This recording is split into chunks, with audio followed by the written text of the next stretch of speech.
साईं बाबा महाराष्ट्र के एक छोटे से गांव शिरडी में 60 वर्षों तक रहे।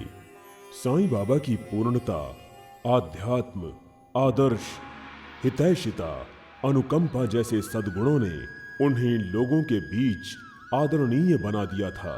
उनके लिए किसी जाति या धर्म में कोई असमानता नहीं थी।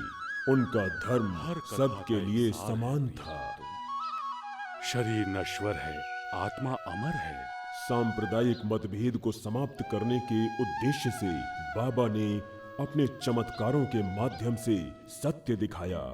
जिस तरह से मैं इन सभी सिक्कों का निरीक्षण कर रहा हूँ, बिल्कुल उसी तरह से मैं अपने भक्तों का निरीक्षण करता हूँ। भक्तों का मस्तिष्क गलत दिशा में मुड़ चुका है। आपने सच कहा। आत्मा रूपी बाती को प्रज्वलित करो। आध्यात्मिक ज्ञान ऐसी वस्तु नहीं जो दूसरों से प्राप्त की जाए, ये तो स्वयं अपने अंदर बाबा, जागृत होनी हमें चाहिए। क्षमा कर दीजिए। असत्यता ईश्वर को नाराज करती है। असत्य मत बोलो।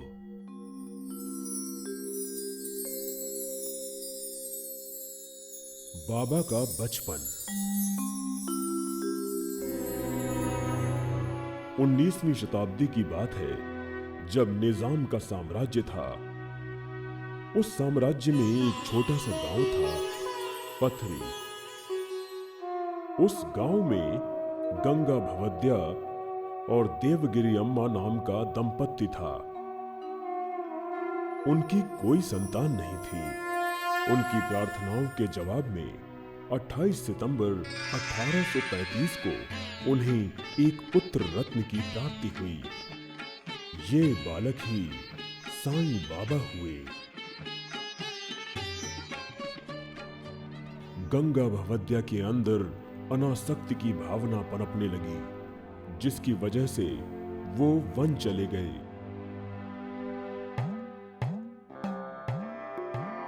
देवगिरी अम्मा अपने पति को भगवान के रूप में देखती थी और इसलिए उसने अपने बच्चे को छोड़ पति के रास्ते पर चलने का निर्णय लिया।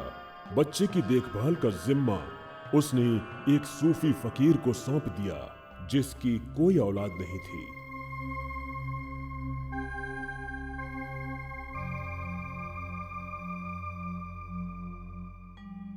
सूफी फकीर ने उस बालक की जिम्मेदारी संभाली और उसे घर ले आए। वो बालक फकीर के घर 4 साल रहा। कुछ वर्ष बाद फकीर की मृत्यु हो गई। फकीर की पत्नी ने बच्चे का पालन पोषण बहुत अच्छी तरह से किया, मगर साईं का बर्ताव लोगों से अलग था। वो हिंदुओं के मंदिर जाकर अल्लाह का गुणगान किया करता था। बच्चे के इस आचरण से हिंदू उसे चिढ़ाया करते थे।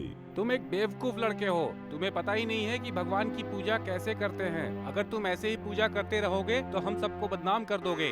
वो मस्जिद जाकर घोषणा करता था कि राम भगवान है और शिव अल्लाह है। ये बिल्कुल गलत कर रहा है। हमें इसकी शिकायत करनी होगी। हाँ, दोनों ही हम सब धर्मों चलते के हैं लोग शिकायत करने। फकीर की पत्नी के पास बिल्कुल गलत गए है। और आप इसे बच्चे के समझाइए। इस आचरण की शिकायत की। इस स्थिति को संभालने में असमर्थ फकीर की पत्नी ने उस बच्चे को वेंकू शाह नामक विद्वान को सौंप दिया, जो उनके घर के करीब रहता था।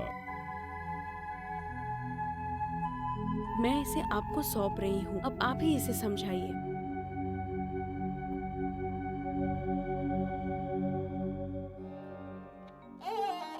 वेंकू शाह को ये बच्चा बहुत पसंद था। वो हर मामले में उस बच्चे के विचारों को प्राथमिकता देता था। इसका यहाँ रहना बिल्कुल ठीक नहीं है। अगर ये यहाँ रहेगा तो हम सबके लिए मुसीबत पैदा कर देगा। इसको सबक सिखाना ही होगा। 1851 की एक रात्रि में इस बालक ने आश्रम छोड़ दिया।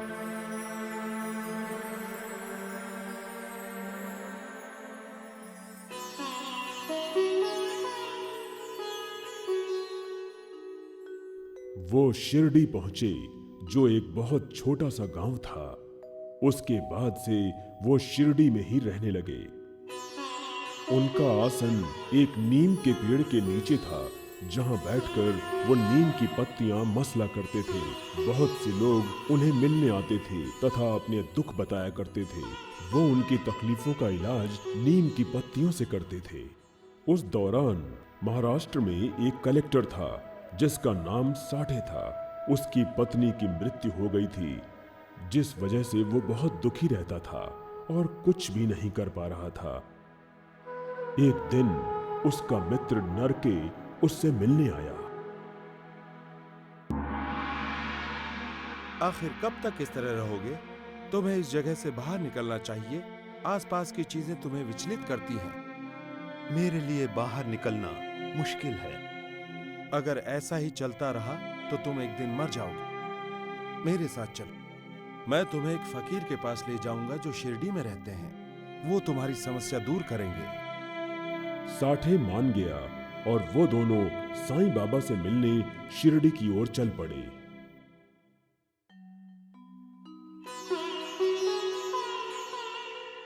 साईं बाबा हंस रहे थे और बहुत ही बेफिक्र नजर आ रहे थे। ये कोई फकीर है या कोई सनकी? किसी चीज की परवाह मत करो। मानव शरीर पानी के बुलबुले की तरह है। शरीर के प्रति कोई आसक्ति उत्पन्न मत करो। अपने भीतर की आत्मा से तुम लगाव उत्पन्न करो। चिंताएं जाने वाले बादल हैं। तुम हिम्मत रखो, बच्चे की रक्षा करो। बाबा की बातें सुनने के बाद साठे ने महसूस किया कि बाबा कोई पागल व्यक्ति नहीं है, बल्कि एक महान संत है जिसे अपना भूत, वर्तमान तथा भविष्य मालूम है। साठे वो पहले व्यक्ति थे जिन्होंने महसूस किया कि बाबा के भक्तों के लिए शिरडी में सुविधाएं मौजूद नहीं हैं। उन्होंने साठेवाड़ा के नाम से दर्शनार्थियों के लिए आवासीय व्यवस्था उपलब्ध कराई। साठे पहले व्यक्ति थे जिन्होंने शिरडी में बहुमंजिली इमारतें बनवाई। साठे बाबा के बहुत नजदीकी बन गए। जैसे जैसे वक्त गुजरता गया, शिरडी के रहवासियों के मन में साठे के विरुद्ध द्वेष पनपने लगा। वो बाबा के लिए इमारत और मंदिर बनवाने के लिए आने वाला चढ़ावा एकत्रित करते थे। उस समय एक चांदी का रथ और घोड़ा चोरी हो गए थे जो साठे के संरक्षण में थे। साठे मुख्य ट्रस्टी थे। शिरडी के लोगों को चोरी के षड्यंत्र में साठे का हाथ होने का शक था। एक दिन एक रहीवासी ने साठे पर हमला करने की योजना बनाई। सुनो बेटा साठे, तुम शीघ्र ही यहाँ से निकल जाने की व्यवस्था करो। तुम्हारा यहाँ रहना खतरे से खाली नहीं है। बाबा की भक्ति करने के लिए शिरडी में ही रहना कोई आवश्यक तो नहीं है। भक्ति कहीं भी रहकर हो सकती है। भारी मन से साठे शिरडी से चले गए। साठे के चले जाने के बाद साईं बाबा बहुत दुखी हुए। कुछ दिनों बाद एक दंपत्ति स्कूल जाने वाले एक बच्चे श्याम के साथ बाबा के पास आए। इसे अपनी सेवा में रखिए बाबा। श्याम शीघ्र ही साईं बाबा से घुल मिल गया। उसने देखा कि बाबा रात के समय लकड़ी के पलंग पर सो रहे थे। एक दिन बाबा, आप रात भर सोते हुए नहीं दिखाई देते। आप खुद से बातें करते हैं या हंसते रहते हैं। इन सब बातों का क्या रहस्य है? प्यारे बच्चे, बहुत सारे लोग मेरी प्रार्थना करते हैं, इसीलिए मैं उनसे बातें करता हूँ। जब मैं अपनी उंगली घुमाता हूँ, उनके मस्तिष्क को घुमाता हूँ। खुश होता हूँ तो मैं हंसता हूँ। बाबा, पाठशाला में मेरा ज्यादा समय व्यतीत नहीं होता। कृपया मुझे अपने साथ रहकर आपकी सेवा करने का मौका दें। मेरा आशीर्वाद तुम्हारे साथ है। श्याम अब बड़ा हो चुका था और उसकी नजदीकी साईं बाबा से बहुत बढ़ चुकी थी। वो बाबा के भोजन से लेकर सोने तक सभी चीजों का प्रबंध किया करता था। एक दिन कुछ लोग बाबा से मिलने आए। तुम लोग कौन हो? हम आपके अनुयायी हैं। मेरा एक भी अनुयायी नहीं है। अनगिनत भक्त जरूर हैं। एक अनुयायी और एक भक्त के बीच क्या अंतर है, नहीं जानते? कोई भी भक्त बन सकता है, लेकिन अनुयायी बनना इतना आसान नहीं। अनुयायी वो होता है जो अपने गुरु की आज्ञा का अंध रूप से पालन करे। श्याम ये सारी बातें सुन रहा था। उसने महसूस किया कि इतने वर्षों के दौरान उसने साईं बाबा के विचारों के अतिरिक्त कुछ और सोचा ही नहीं। बाबा ने श्याम से कहा, श्याम, इस पूरे विश्व में सिर्फ एक तुम ही मेरे अनुयायी हो, बाकी सब मेरे भक्तगण हैं। श्याम की आंखें आंसुओं से छलछला उठी। वो बाबा के चरणों में गिर पड़ा। बाबा, आप ही मेरे आश्रयदाता हैं। श्याम ने अपनी अंतिम सांसें बाबा के चरणों में ही ली। बाबा ने कभी भी अपने भक्तों के सामने आंसू नहीं बहाए थे, किंतु श्याम की मृत्यु पर उनके नेत्रों से 3 बूंद आंसू के निकले। आप इतने दुखी क्यों होते हैं? सब कुछ तो आप ही के हाथ में है। प्यारे बच्चों, मैं बिल्कुल दुखी नहीं हूं। उसके सभी पाप तो बहुत पहले ही धुल चुके थे। उसके जो बचे खुचे पाप थे, मेरे आंसुओं की 3 बूंदों के साथ वो भी बह गए।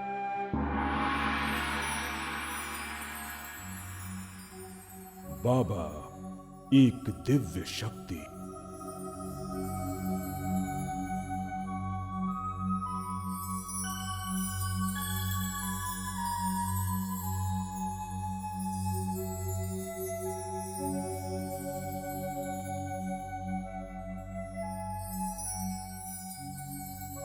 यूं तो बाबा का जन्म एक हिंदू परिवार में हुआ था, मगर उनका लालन पालन एक मुसलमान के घर में हुआ। एक विवाद ने लोगों के बीच जन्म लिया, और वो ये था कि बाबा हिंदू हैं या मुसलमान। मुसलमान उन्हें आकर मस्जिद में मिलते थे।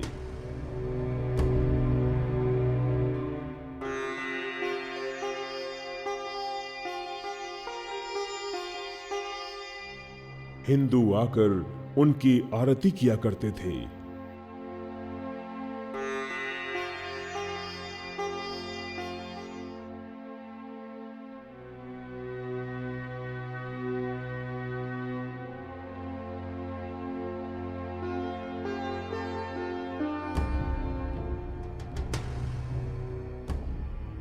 जो कुछ हिंदू कर रहे थे उससे मुसलमान बिल्कुल सहमत नहीं थे। दूसरी ओर मुसलमानों का बाबा के साथ घुलना मिलना हिंदुओं को पसंद नहीं था। उस वक्त के इन 2 धर्मों के अनुयायियों के बीच कड़वाहट बढ़ती चली गई। महालसापति खंडोबा मंदिर के मुख्य पुजारी थे।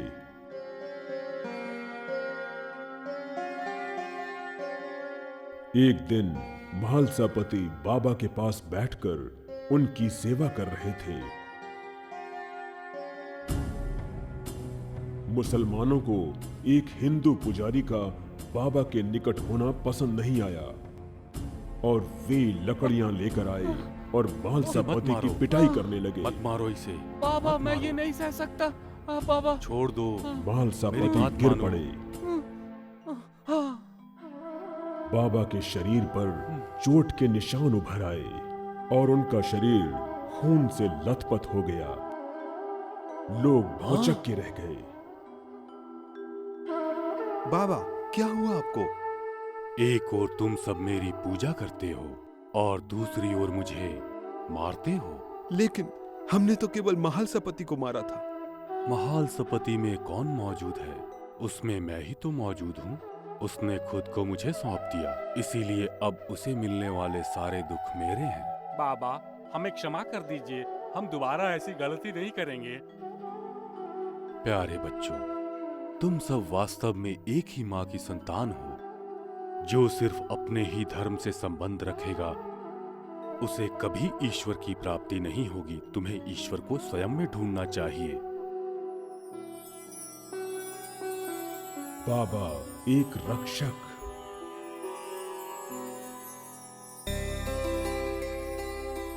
साईं बाबा को प्रत्येक दिन संध्या में दीपक प्रज्वलित करने का बड़ा शौक था। मस्जिद के साथ साथ अन्य मंदिरों में इन दीपकों को प्रज्वलित करने के लिए तेल की आवश्यकता होती थी। इसके लिए वो शिरडी के दुकानदारों की उदारता पर निर्भर थे। वो प्रतिदिन दुकानदारों के पास दान स्वरूप तेल मांगने जाया करते थे। दुकानदारों को ये बिल्कुल पसंद नहीं था कि बाबा उनसे तेल मांगे, इसलिए उन्होंने ये तय किया कि वो बाबा को तेल देना बंद कर देंगे। एक दिन मनु, मस्जिद में दीपक जलाने के लिए क्या तुम मुझे थोड़ा तेल दोगे? बाबा, हमारे पास तेल का भंडार नहीं है। मुझे सिर्फ थोड़ा सा ही तेल चाहिए। बाबा, हमने कहा ना हमारे पास तेल नहीं है। आप रोज हमसे तेल क्यों मांगते रहते हैं? बाबा दूसरे दुकानदार के पास गए। हर दुकानदार से उन्हें वही जवाब मिला।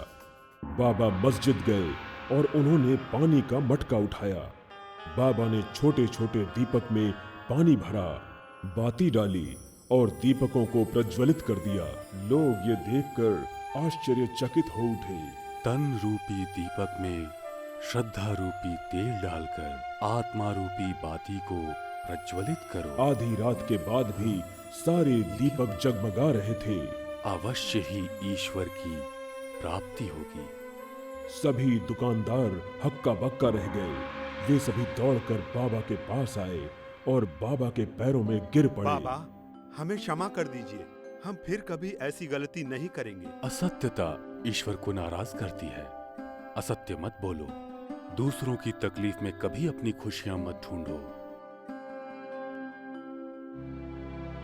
कुछ दिनों बाद सभी भक्तों द्वारा मस्जिद में रात्रि भोज का आयोजन किया गया, जिसमें साईं बाबा भी शामिल हुए। प्रतीक्षा किस बात की? सब लोग बैठ जाओ। हम सब एक साथ भोजन करेंगे। भोजन स्वादिष्ट है। बाबा, हमें बहुत खुशी हुई कि आपको हमारा ये सादा भोजन अच्छा लगा। भोजन सचमुच काफी स्वादिष्ट है। जब बाबा खाने का आनंद उठा रहे थे, तभी अचानक रुक जाओ। क्या हुआ बाबा? कोई परेशानी? खाना पसंद नहीं आया? कुछ नहीं, खाना खाते रहिए।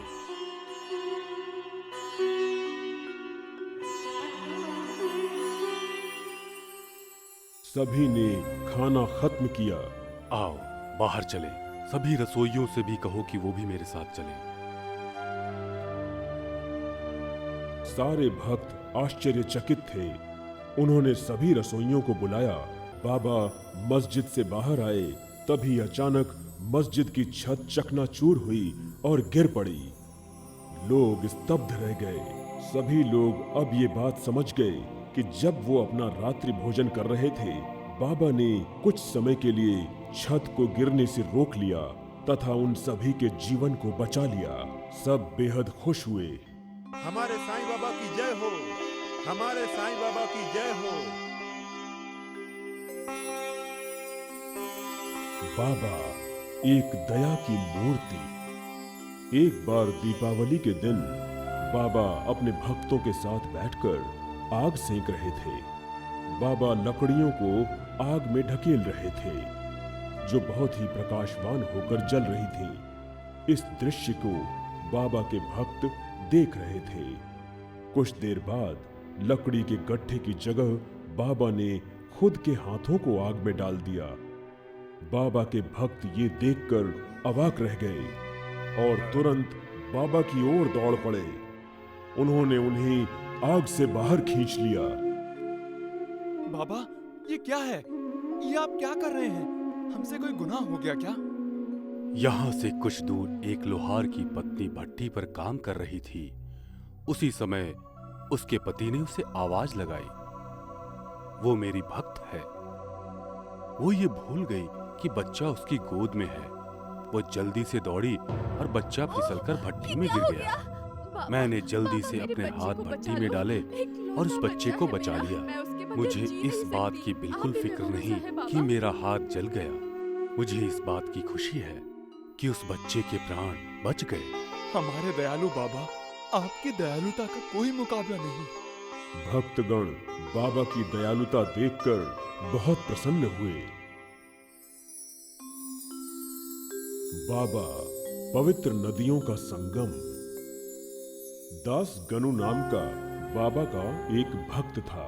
उसे इलाहाबाद जाने की इच्छा थी, जहां पवित्र नदियों गंगा तथा यमुना का संगम है। वो संगम में स्नान करना चाहता था। बाबा, मैं इलाहाबाद जाना चाहता हूँ। दास, वहाँ क्यों जाना चाहते हो? वो एक पवित्र स्थल है और हमारी संस्कृति के अनुसार अगर हम नदी में डुबकी लगाएं तो हमारे सारे पाप धुल जाते हैं। तुम इसके लिए इलाहाबाद तक जाना चाहते हो?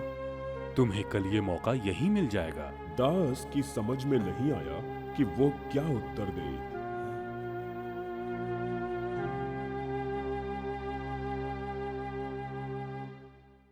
वो अगले दिन सुबह आया और बाबा से मिला। आओ दासगनु, तुम्हारी समझ में नहीं आया? नहीं मेरे प्रभु। वो आशीर्वाद लेने के लिए बाबा के चरणों में गिर पड़ा। तुरंत ही बाबा के दोनों पैरों से पानी की धारा बहने लगी, जैसे किसी नदी से पानी बह रहा हो। गंगा और यमुना नदी बाबा के पैरों से बह रही थी और दास उस पानी से सराबोर हो गया। दास अपने आंसुओं को नहीं रोक पाया। मेरे महान प्रभु, ये मेरे जीवन भर के लिए काफी है, मुझे क्षमा कीजिए। बाबा ने दास गनु को आशीर्वाद दिया और उसकी इच्छा को संतुष्ट किया। भक्तों के प्रिय बाबा। बाबा के एक और भक्त थे, नाना। नाना ने एक दिन देखा कि साईं बाबा उन्हें दिए गए सिक्कों को काफी समय से उछाल रहे थे। बाबा, आप इतनी देर से सिक्के क्यों उछाल रहे थे? जरा सामने उस आम के पेड़ को देखो। पेड़ पूरे बहार में है, फलों से ये पेड़ लदा हुआ है। अगर सारे फूल इस पेड़ के फल बन जाएं, तो क्या टहनियां इसका भार उठा पाएंगी? लेकिन ऐसा होना नामुमकिन है। जी बाबा। बहुत सारे फूल हवा के झोंके से उड़ जाते हैं और कुछ तो खुद ही गिर जाते हैं। उनमें से बस कुछ ही फल बन पाते हैं। इनमें से कुछ फलों को गिलहरी, चिड़िया, बंदर और दूसरे जानवर खा जाते हैं। इस तरह लगभग 90% फूल फल में रूपांतरित नहीं हो पाते हैं। केवल 10% ही पेड़ पर रह पाते हैं। मैंने सच कहा ना? आपने सच कहा बाबा। बिल्कुल ठीक उसी तरह हजारों भक्त रोज मेरे पास आते हैं। क्या सभी अच्छे भक्त बन पाते हैं? कुछ बीच में ही छूट जाते हैं, कुछ सिर्फ अपनी इच्छाओं की पूर्ति के लिए आते हैं, कुछ संपत्ति के लिए, कुछ पढ़ाई के लिए, कुछ नौकरी के लिए, तो कुछ शादी विवाह या अपनी दूसरी भौतिक इच्छाओं की पूर्ति के लिए आते हैं। हर कोई अपनी कमी पूर्ति के लिए आता है मेरे पास, कोई मेरे लिए नहीं आता।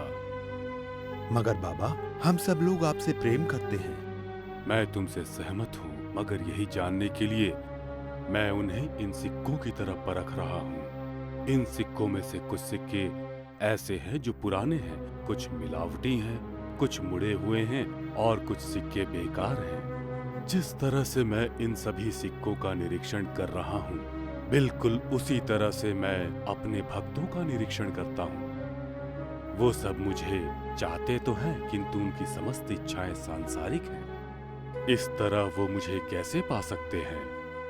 मेरे पास आने वाले हजारों लोगों में से कोई एक होता है जो मुझे सचमुच समझने की कोशिश करता है। आपने सच कहा।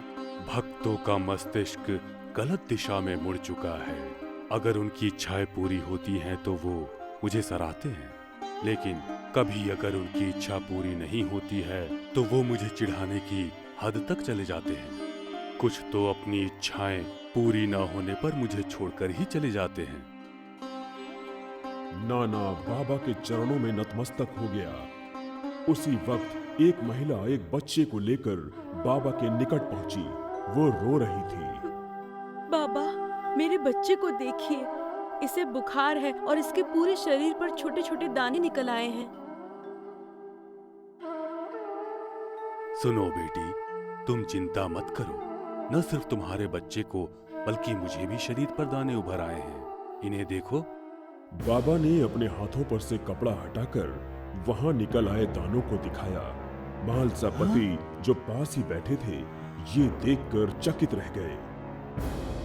बाबा, ये तो बहुत बड़े बड़े दाने हैं। आपके शरीर का तापमान इतना कैसे बढ़ गया? ये क्या बाबा, इस बीमारी ने तो आपको भी जकड़ लिया।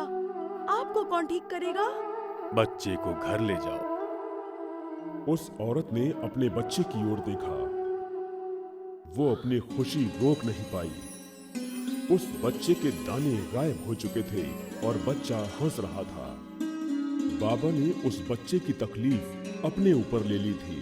वो औरत बाबा के चरणों में गिर पड़ी। कुछ देर बाद बाबा का बुखार उतर गया और दाने भी गायब हो गए।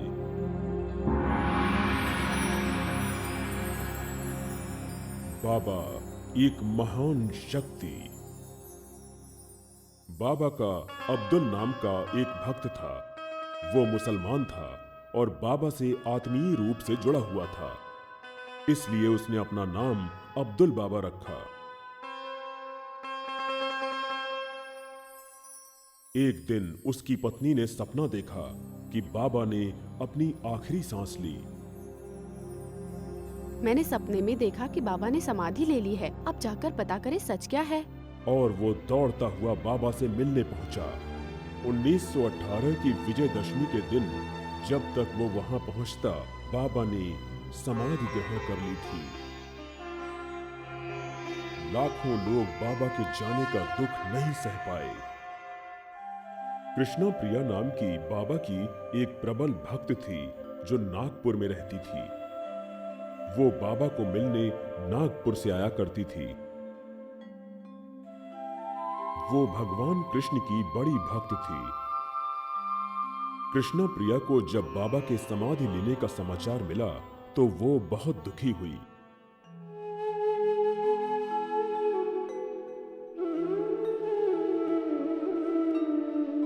उस समय वो शिमला में थी। अगले दिन उसने सभी खिड़कियां और दरवाजे बंद कर दिए क्योंकि शिमला में उस दिन बहुत ठंड थी। जब वो अपने घर में रो रही थी, बाबा वहां आए।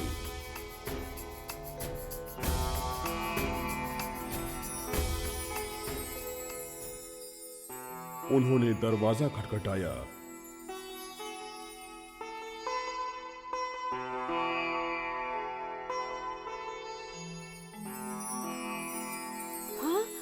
कृष्णा ने दरवाजा खोला और बाबा को देखते ही स्तब्ध रह गई। कृष्णा की आंखों से आंसू बहने लगे। वो कुछ ना बोल पाई। मेरी प्यारी बच्ची, क्या तुम मेरे लिए गर्म चाय लेकर आओगी? कृष्णा रसोई में गई।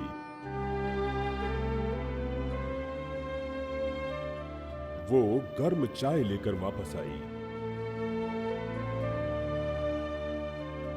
बाबा ने चाय पी।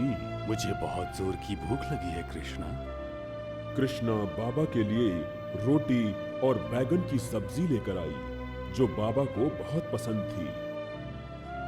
खाना खाने के बाद बाबा ने हाथ धोए और तौलिए से हाथों को पोंछा। मैं जिस उद्देश्य से यहाँ आया था वो पूरा हुआ, इसीलिए अब मैं जा रहा हूँ। कृष्णा की आंखों में आंसू थे। बाबा ने उसे मोगरे के फूल की माला दी। कृष्णा प्रिया बाबा को सड़क पर जाता हुआ देखती रही। बाबा चले जा रहे थे। वहीं सड़क पर कुछ मजदूर काम कर रहे थे।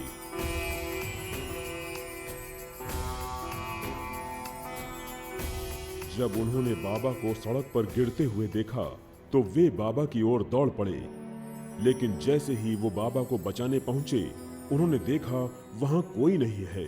आज बाबा सभी ने ये दृश्य देखा। उन्होंने मेरे हाथ कृष्णा की बनी प्रिया ने चाय बाबा पी वाली और मुझसे घटना मांगकर सभी खाना को भी बताई। खाया।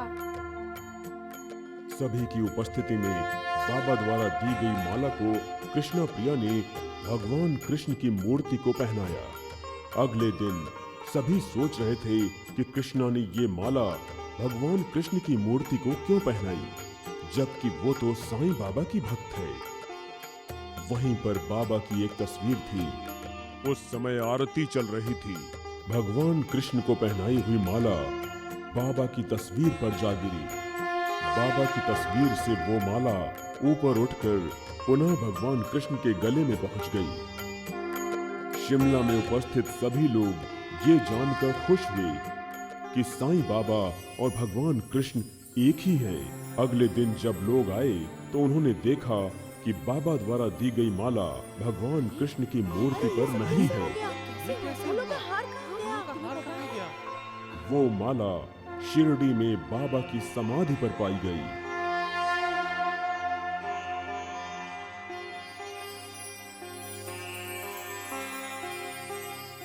शक्ति से बड़ी भक्ति। बहुत वर्ष पहले की बात है।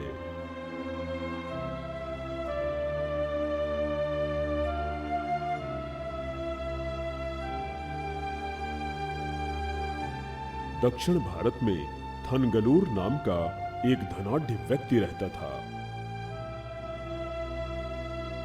वो एक अनुशासित व्यक्ति था। उसकी एक गुणवान पत्नी और 4 बच्चे थे। उसी इलाके में एक संत भी था जिसका नाम था अपर। वो भगवान शिव का बड़ा भक्त था और जंगल में निवास करता था।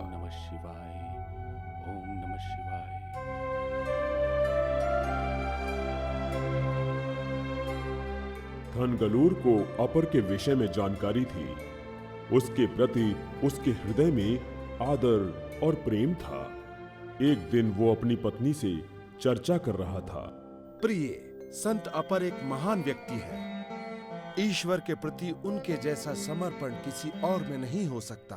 मैंने उनके गीत पढ़े हैं। वो काफी भक्तिमय हैं। स्वामी, आपने कभी उनको देखा नहीं है, लेकिन आप हर रोज उनके बारे में बात करते हैं। नहीं जानता वो कहाँ रहते हैं। यूं तो मैं उनसे पहले कभी नहीं मिला, लेकिन मैं उनका परम भक्त हूँ। मैं उनके नाम से एक विश्राम गृह बनाना चाहता हूँ। क्या कहती हो? आप बिल्कुल सही सोच रहे हैं स्वामी। मैं 2 नई दुकान और 2 नए रेस्टोरेंट भी बनाना चाहता हूँ। मैं सब कुछ अपने गुरु के नाम से शुरू करना चाहता हूँ। उनका आशीर्वाद हमेशा आपके साथ रहेगा। उसके बाद थनगलूर ने जो कुछ शुरू किया सब अपर के नाम से किया। एक दिन अपर जंगल से शहर की ओर चल पड़ा।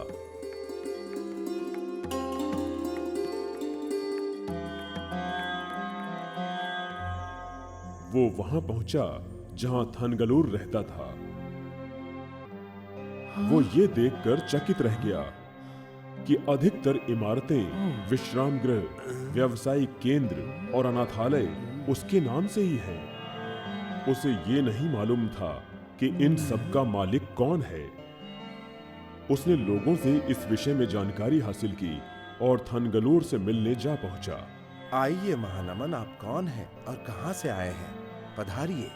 क्या मैं थनगलूर से मिल सकता हूँ? मैं ही थनगलूर हूँ। जान सकता हूँ कि आप कौन हैं? मैं अपर हूँ।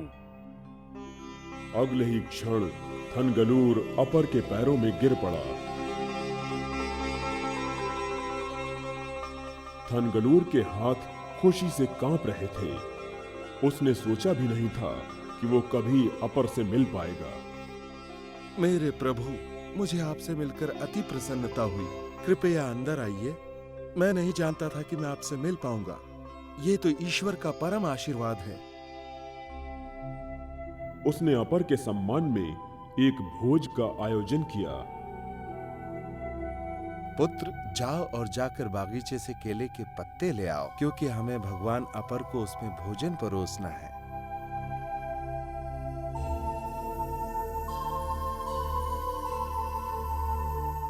जब विश्वा पत्ते काट रहा था, तब अचानक एक सांप ने उसे काट लिया।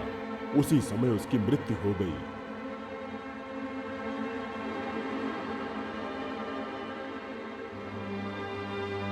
थनगलूर अपने बेटे को ढूंढते हुए उस जगह पहुंचा तथा उसे मृत देखकर सदमे में आ गया। उसने सूखे पत्तों से उसके शरीर को ढक दिया और वापस घर की ओर चल पड़ा।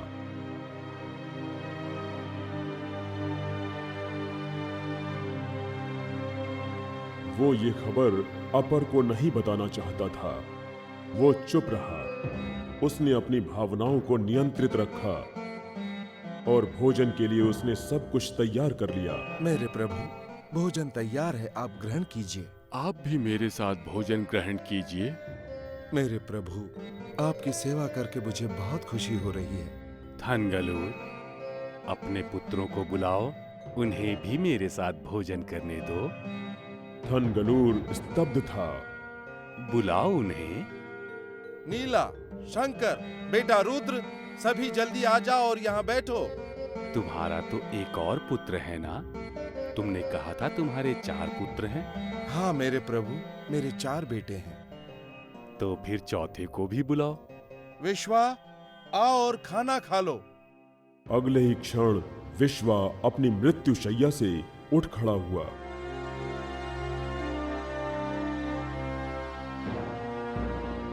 और भोजन की जगह पर पहुंच गया। थनगलूर उसे देखकर अवाक रह गया। उसकी खुशी का कोई ठिकाना नहीं था। उसने अपने बेटे को गले लगाया। उसकी आंखों से आंसू बह रहे थे। रो क्यों रहे हो थनगलूर? मेरे प्रभु, आपने मेरे पुत्र को जीवन दान दिया है। ये तो बगीचे में मरा पड़ा था, आपने उसे दोबारा जीवित कर दिया। ध्यान से सुनो थनगलूर, ये मेरा चमत्कार नहीं जिसने तुम्हारे पुत्र को जीवन दिया। मेरे प्रति तुम्हारा समर्पण हर वस्तु से बड़ा है। यही कारण है कि तुम्हारे पुत्र को दोबारा जीवन मिला। तुम्हारी भक्ति मेरी शक्ति से बड़ी है। थनगलूर अपर के चरणों में गिर पड़ा। अपर ने उसे आशीर्वाद दिया।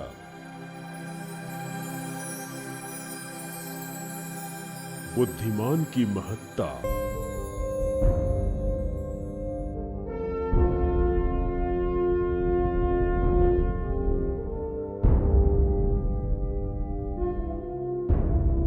एक समय की बात है, एक राजा हुआ करता था जो बड़ा ही बुद्धिमान और हाजिर जवाब था। उसे अपने मंत्री बड़े प्रिय थे। एक दिन उसके दरबार में एक साधु आया। उसका यथोचित सम्मान के साथ स्वागत किया गया। स्वागत है। बताइए ऋषिवर, हम सब आपकी क्या सेवा कर सकते हैं? आपकी उपस्थिति से हम सब धन्य हुए। महान राजा, आपका दरबार ज्ञानियों के लिए जाना जाता है। मैंने आपके विषय में बहुत कुछ सुन रखा है। मैं आपके लिए 3 गुड़िया लेकर आया हूँ तथा मैं चाहता हूँ कि इन तीनों गुड़ियाओं का निर्धारण तथा मूल्यांकन किया जाए। ठीक है, ये अत्यंत रोचक है। उसने राजा को तीनों गुड़ियाएं दे दी। सुनो, महामंत्री को बुला कर लाओ।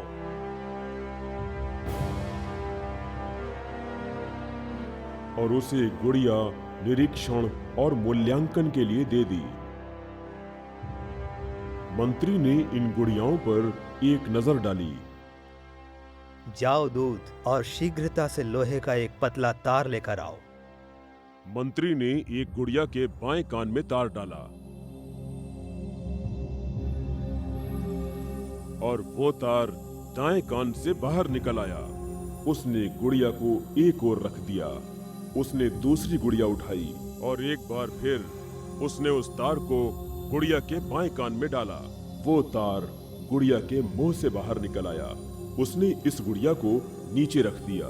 मंत्री ने तीसरी गुड़िया उठाई और तार को उसके बाएं कान में डाला। तार न गुड़िया के दाएं कान से बाहर आया और न ही उसके मुंह से।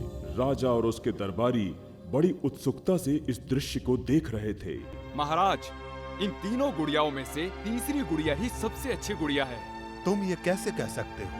दरअसल महाराज, ये तीनों गुड़ियाएं 3 तरह के सुनने को दर्शाती हैं। दुनिया में 3 तरह के सुनने वाले होते हैं।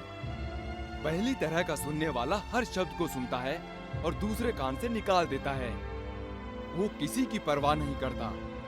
दूसरी तरह का सुनने वाला उसे ध्यान से सुनता है, याद रखता है और उसे तुरंत उगल भी देता है। तीसरे प्रकार का सुनने वाला सुनकर सब कुछ ग्रहण करता है और उसे हृदय में रखता है। वो एक उच्च कोटि के श्रोता हैं। तीसरी गुड़िया ऐसे ही लोगों को दर्शाती है महाराज। महाराज, आपसे तथा आपके मंत्रियों से मिलकर मुझे प्रसन्नता हुई। आपके मंत्री अत्यंत बुद्धिमान हैं। मैं आपको आशीर्वाद देता हूँ कि आप दीर्घायु हो तथा प्रतापी हो। राजा और उसके मंत्रियों ने साधु की बुद्धिमानी पर उसकी प्रशंसा की। प्रिय भक्त, बाबा के वचनों के अनुसार 4 तरह के समर्पण हैं, जिसमें से पहला और महत्वपूर्ण है श्रवण, यानी कि सुनना।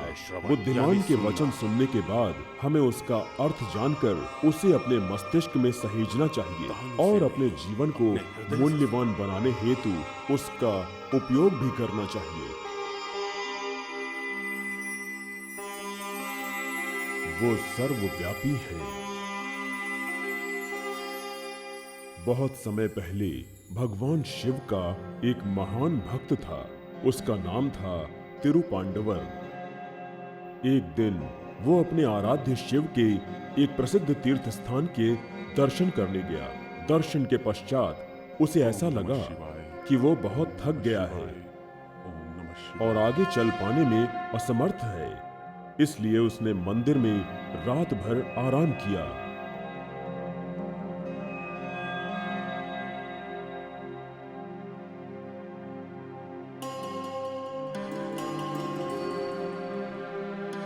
प्रातःकाल मंदिर के पुजारी ने मंदिर में प्रवेश किया। शिवलिंग के अभिषेक हेतु उसके हाथ में पानी से भरा हुआ एक मटका था।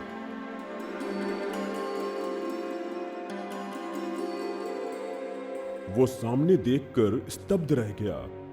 वहां एक बुजुर्ग व्यक्ति भगवान शिव की ओर अपने पैर करके सो रहा था। इस बुढ़े को अक्ल नहीं है क्या? इतना वृद्ध हो गया है किंतु अभी तक ये नहीं जानता है कि भगवान को सम्मान कैसे देते हैं। ये तो ऐसे सो रहा है जैसे घर में हो। इसे सबक सिखाना होगा। पुजारी ने कुछ पानी हाथ से बाहर निकालकर उस वृद्ध व्यक्ति पर छिड़का, लेकिन वो व्यक्ति उसी तरह सोता रहा। ओ बुढ़े आदमी, उठो, ये तुम्हारा घर नहीं है। यहाँ से तुरंत निकल जाओ, नहीं तो मैं इस मटके का सारा पानी तुम्हारे सर पर उड़ेल दूंगा। वृद्ध अब भी नहीं उठा। पुजारी उस वृद्ध का पैर पकड़कर खींचने लगा। वृद्ध व्यक्ति जाग गया।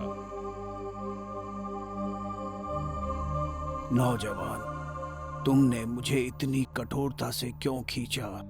क्या तुम्हें शर्म नहीं आती? इतनी उम्र हो गई है लेकिन तुम भगवान की ओर पैर फैलाकर आराम से सो रहे हो। नवयुवक, मेरे पैर में ऐंठन आ गई थी, इस वजह से मैं उठ नहीं सका। क्या तुम मेरे पैर ऐसी किसी दिशा में रख सकते हो जिस दिशा में भगवान ना हो? मैं कुछ देर के बाद अवश्य उठ जाऊंगा। इस काम के अलावा तुम्हें लगता है क्या मेरे पास कोई और काम नहीं है? पता नहीं सुबह सुबह किसका मुख देखा था मैंने। पुजारी उस वृद्ध के साथ बहस करके समय बर्बाद नहीं करना चाहता था, इसलिए उसने उस वृद्ध के पैरों को पकड़कर विपरीत दिशा में घुमा दिया। अचानक जिस दिशा में वृद्ध के पैर थे, वहां जमीन के अंदर से एक शिवलिंग प्रकट हो गया। पुजारी ने उस वृद्ध के पैर अन्य दिशा में कर दिए, लेकिन उस दिशा में भी एक शिवलिंग प्रकट हो गया। वो पूरा स्थान शिवलिंगों से भर गया। हे नवयुवक, ईश्वर हर स्थान पर और हर दिशा में है। अवश्य ही आप कोई महान आत्मा हैं। मेरे ऐसे व्यवहार के लिए आप मुझे माफ कर दें। सुनो नौजवान, क्या तुमने धर्म ग्रंथों में नहीं पढ़ा कि ईश्वर हर ओर है? क्या तुम ईश्वर को किसी स्थान, प्रतिमा, चित्र या किसी सांचे में सीमित कर सकते हो? हाँ, ये जरूर है कि हमारे पास मंदिर है, मूर्तियां हैं और पूजा करने के लिए भगवान की तस्वीरें हैं, लेकिन ये सब केवल भक्तों का मार्गदर्शन करने के लिए है। देखने में ये अनेक प्रतिमाएं, अनेक रूप हैं, पर दरअसल ये उस एक महान शक्ति के ही अनेकों रूप हैं जो इस पूरे ब्रह्मांड का संचालक है। वो सर्वत्र है और अदृश्य है। सत्य मार्ग दिखाने हेतु मैं आपका आभारी हूँ। खुशामदी का यंत्र। ज़ेबुन्निसा मुगल बादशाह औरंगजेब की पुत्री थी। वो न सिर्फ खूबसूरत और मोहक थी, बल्कि विद्वान और कवियत्री भी थी। वो भारतीय संस्कृति को दिल से चाहती थी।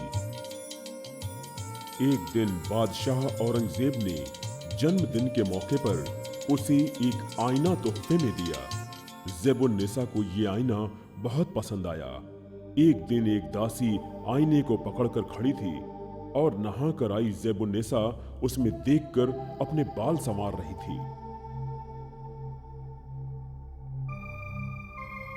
बताओ कनीज, अब हम कैसे लग रहे हैं? शहजादी, पूरे ब्रह्मांड में आप जैसा खूबसूरत कोई भी नहीं है। हम आईने के सामने कैसे नजर आ रहे हैं? शहजादी, आईना भी आपकी खूबसूरती से जलता है। इस आईने को बनाने वाला इंसान कितना बड़ा कलाकार और कितना बुद्धिमान रहा होगा ना? क्या बोलती हो? जी शहजादी। जब दासी शहजादी की खूबसूरती निहार रही थी, तभी अचानक आईना फिसलकर हाथ से नीचे जमीन पर गिर पड़ा। दासी की समझ में नहीं आया कि क्या करे। वो डर के मारे जम गई और शहजादी के कदमों में गिर पड़ी। शहजादी, इस आईने को मैंने जानबूझकर नहीं गिराया, ये गलती से गिर गया। मुझे माफ कर दीजिए। आप जो भी सजा मुझे देना चाहेंगे शहजादी, मुझे वो मंजूर है। मैं जानती हूँ वो बादशाह का दिया हुआ तोहफा था और आपको बहुत प्यारा था। उठ जाओ, रो मत। मैं खुश हूँ कि खुशामदी का ये सामान टूट गया। टूटे हुए आईने पर फिक्र मत करो। शहजादी, आपने मुझे माफ कर दिया। बेवकूफ, सुनो, इस आईने की वजह से मेरा अहम दिन ब दिन बढ़ रहा था। अच्छा हुआ ये टूट गया। हम अपने इस शरीर की बहुत परवाह करते हैं, खूबसूरत गहनों से इसे सजाते हैं। एक दिन इसे खाक होना है। प्यारी चीजों से हमें एक न एक दिन तो अलग होना पड़ेगा। शहजादी, आप दूसरी शहजादियों की तरह बिल्कुल नहीं हैं। आप तो किसी संत के समान हैं। दासी शहजादी के कदमों पर गिर पड़ी।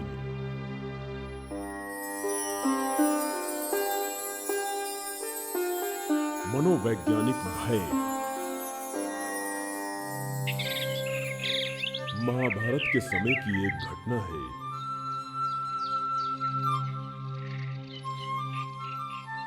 पांडवों के निर्वासन के दौरान भगवान कृष्ण उनसे मिलने आए और उनकी कुशल क्षेमता की जानकारी ली। उन्होंने एक रात उनके साथ व्यतीत की। पांडवों को निर्वासन के दौरान काफी संघर्ष से गुजरना पड़ा। द्रौपदी भी उनके साथ थी। पांडवों में प्रत्येक हर रात 1 घंटे के लिए जागता था। कृष्ण ने भी स्वेच्छा से 1 घंटे जागरण करने का निश्चय किया। जब आप पूरे ब्रह्मांड की रक्षा करते हैं, तो फिर हमारी रक्षा के लिए 1 घंटे खड़े रहने की क्या आवश्यकता है? कोई बात नहीं, मैं आपकी सहायता करूंगा। सुनो कृष्ण, असुरों से बचकर रहना। मैं तथा मेरे भाई प्रतिदिन उनका सामना करते हैं। कई अवसरों पर उन्होंने हम पर आक्रमण करने का प्रयास किया है। अतः मेरी आपसे प्रार्थना है कि आप हमारे प्रहरी ना बने। धर्मराज, तो क्या आपको भय है कि मैं उनका सामना नहीं कर सकूंगा? एक ओर तो आप मुझे ब्रह्मांड का रक्षक बताते हैं और दूसरी ओर आप मुझे आशंकित कर रहे हैं कि मैं कदाचित उन राक्षसों से अपनी रक्षा करने में समर्थ नहीं हूँ। आपको चिंता है कि वो असुर मुझे हानि पहुंचाएंगे। कोई असुर मुझे छू भी नहीं सकता। इसलिए मुझे भी अनुमति दें कि मैं एक रक्षक का कर्तव्य पूर्ण निष्ठा से निभा सकूं। काम समाप्त करके 1 घंटे पश्चात कृष्ण एक चट्टान पर बैठ गए और मन ही मन मुस्कुराने लगे। अब अर्जुन की बारी थी। वो कृष्ण की तरफ घबराते हुए पहुंचे कि कहीं असुरों ने उन पर आक्रमण तो नहीं कर दिया। क्या हुआ? आप ठीक तो है ना?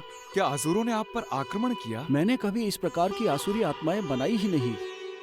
तब ये कैसे संभव है कि बिना अस्तित्व के असुर या कोई अन्य ताकत वन में आ सके? जिस असुर की तुम बात कर रहे हो, सत्य तो ये है कि वो असुर है ही नहीं। ये तो मात्र तुम्हारे भीतर के असुरी विचारों का प्रतिबिंब है, जैसे ईर्ष्या, द्वेष, क्रोध, लालच और वैर। सत्य तो यह है कि तुम्हारे भीतर का क्रोध ही वास्तव में असुर है। जैसे जैसे क्रोध बढ़ता है, आंतरिक असुर की शक्ति बढ़ती जाती है। अगर चेष्टा और प्रयत्न करके हम अपने क्रोध पर नियंत्रण पा सकें, तो असुर के भय से हम मुक्त हो सकते हैं। पर मनुष्य के तामसिक गुण इस प्रयास को सफल नहीं होने देते। तो क्या हमारे तामसिक गुण ही असुर होते हैं प्रभु? मनुष्य इस भ्रम में है कि असुरों का अस्तित्व है तथा वो असुर ही उसके कष्टों के लिए उत्तरदायी है। ये हमारी कल्पना तथा मनोवैज्ञानिक भय के अतिरिक्त और कुछ नहीं है। एक मनुष्य ही दूसरे मनुष्य को कष्ट पहुंचाता है। सच तो ये है कि इस ब्रह्मांड में असुर जैसी कोई शक्ति है ही नहीं। प्रभु, आज आपने मेरी आंखें खोल दी। धन्यवाद मेरे प्रभु। साईं बाबा ने लोगों को शिक्षा देने के लिए कई कहानियां सुनाई। वो जीते जागते भगवान हैं। शरीर नश्वर है, आत्मा अमर है। आत्मा अपना चोला बदलती रहती है। भक्तों के लिए जब तक दिव्य शक्ति रूप में ना आ जाए, तब तक कोई भी निराकार में आस्था नहीं जगा सकता। ईश्वर को आज तक कोई नहीं समझ पाया। ईश्वर का सच हर कोई नहीं समझ सकता। वो अपार और विस्तृत है। क्या कोई तुम्हारा रहस्य जान सकता है कृष्ण? तुम अपार से भी अपार हो। तुम अणु से भी सूक्ष्म हो। संसार में स्थित मनुष्य जब तुम्हारे महिमा रहस्य को नहीं समझ सकता, तो वो कैसे तुम्हारे व्यापक ब्रह्मांडीय स्वरूप को जान सकता है? ओ कृष्ण, इतना ही मात्र नहीं है, तुम सभी चोरों में सबसे महानतम एवं प्रिय हो। कोई कैसे तुम्हें समझ सकता है ओ कृष्ण? साईं बाबा सर्वोच्च शक्ति भगवान कृष्ण का अवतार थे।